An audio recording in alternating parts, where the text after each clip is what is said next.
Current मारिबो नहीं कि घरर कौनसी इलेक्ट्रिक जिनिस फायर होई नष्ट होबो नहीं जदि आमे एई सेफ्टी डिवाइस टी लगेबा।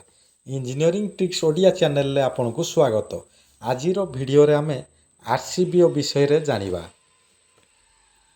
आरसीबीओ कौन, आरसीबीओ केमिति काम करे, एमसीबी और आरसीसीबी सहित डिफरेंस कौन एवं कनेक्शन केमिति सब किछि स्टेप बाय स्टेप बुझिबा।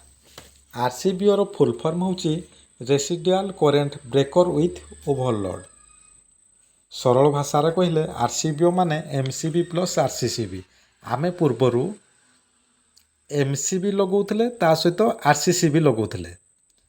तेणु आमे एबे जानिबा आरसीबीओ लगेले कौन एक्स्ट्रा लाभ अछि।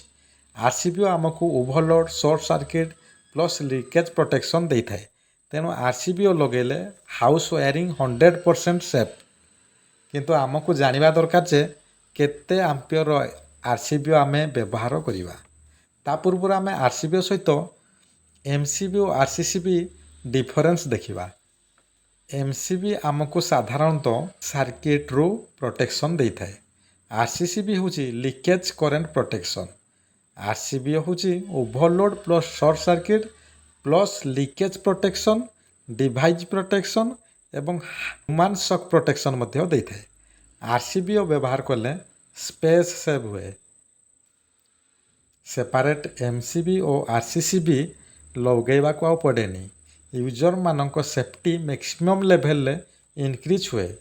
यार कॉस्ट अधिक एवं मार्केट रे यह कम मिली थाए। तेणु आरसीबीओ होची एक मॉडर्न प्रोटेक्टिव डिवाइस।